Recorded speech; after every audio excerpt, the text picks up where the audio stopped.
Hey guys, welcome to my channel, Realm of Ori. In this video, we will continue with Volume 12, Chapter 3 Visitors from the Empire, Part 8. And before we start, this video contains spoilers from the anime and manga series. And by the way guys, please don't forget to subscribe to my channel and click on the bell icon to get notifications for upcoming videos. So without further ado, let's get into the video. An old man prostrated himself before me. Behind him were the three challengers, who I had been watching on the big screen yesterday, also prostrating. The old man was called Gadra. He was the one who had requested an audience with me through Raisin and Diablo. Just as I'd thought, Shinji was actually Shinji. His real name was apparently Shinji Tanimura. It appeared that the other two had registered themselves using their real names. These three seemed to be this Archmage Gadra's subordinates.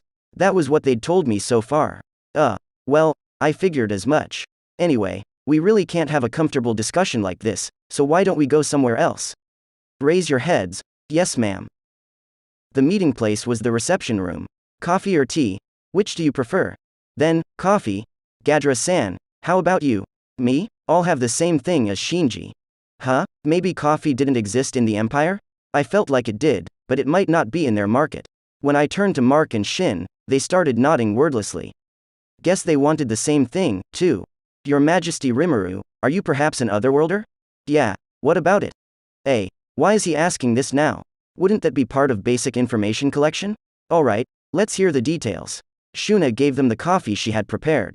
Actually, I am a reincarnated person.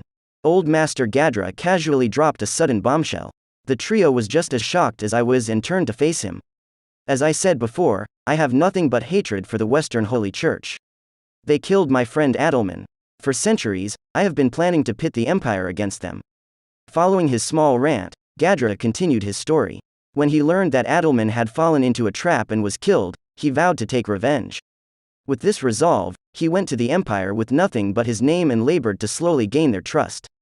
He seemed to have thought Veldora as well. His past was more extreme than I'd imagined. To be honest, I am glad that I had completed my reincarnation ritual in advance.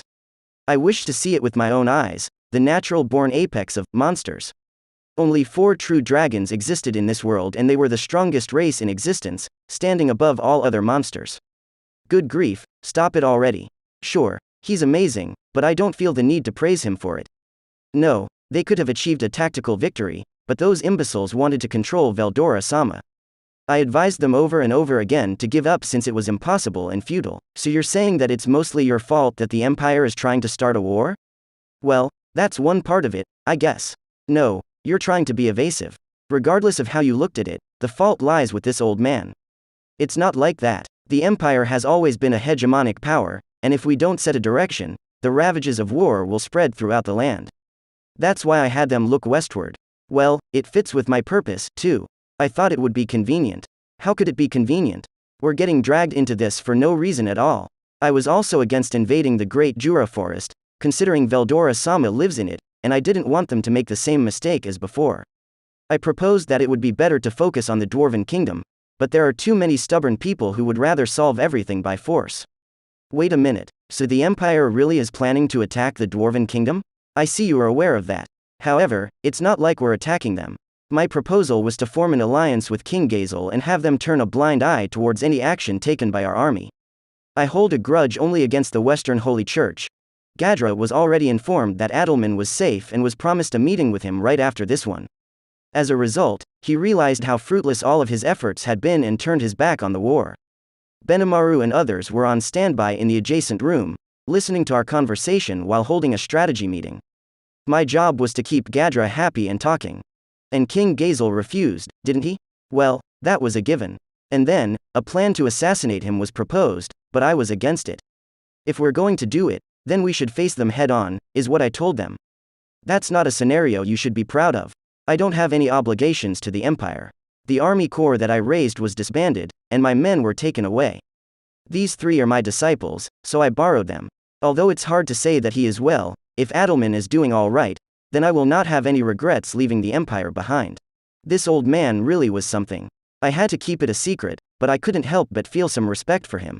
That's why, from now on, if your Majesty could grant me the honor of even the lowest office among your followers, I will work my fingers to the bone. The guts he had to ask me to be my subordinate even though he had just stated that he had no loyalty. Yet, I didn't dislike this sort of person. However, Benimaru and the others were listening to this conversation in the room next door. I had a feeling that Gadra's attitude might anger them, so calming them down might be a bit difficult. So after that, I decided to hire old Gadra on a temporary basis, treating him as a guest. Since he expressed his desire to be my subordinate, I intended to work him as hard as possible. For the time being, I brought him to meet Adelman and also gave him permission to teleport to the 70th floor. His knowledge would be honestly beneficial, so making him Ramirez's assistant might have been a good idea. Prior to that, however, I planned to have him do a small task in the Empire. Shinji and his team decided to stay and immigrate to Tempest. After taking some time off, they were going to decide about their line of work for the future. We have a complicated relationship with Yuki's side. It's like we are in somewhat of a ceasefire right now.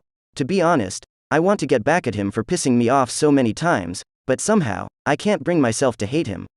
It would do all of you good to not trust Yuki too much. I believed that I could trust Gadra due to the simple fact that he doesn't blindly follow Yuki. After obtaining all the information I could from old Gadra, I ordered him to return to the Empire to carry out my plan. The first order of business was to promote an anti-war stance. So, are you okay with that?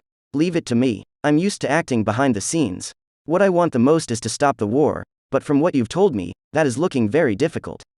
The Empire is a hegemonic power, right? If so, it will stop at nothing once it has been set in motion. That's why I want to lure them into the labyrinth, when that happens. What do you mean by that? If the battle took place inside the labyrinth, it wouldn't really matter how much damage was done. That was what I explained to Gadra. Oh, I understand now. Your Majesty wants to weaken the military power of the Empire and reduce their will to fight. Yup. Yuki will most likely take advantage of this situation and stir up a mess in their homeland. The Empire won't possibly be able to continue fighting after that.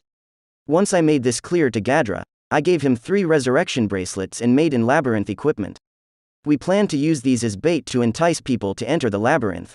It was hard to imagine them ignoring the labyrinth and marching towards the west, but if they had any incentive to seek out the treasures of the labyrinth. Oh, I see. That is brilliant, Your Majesty.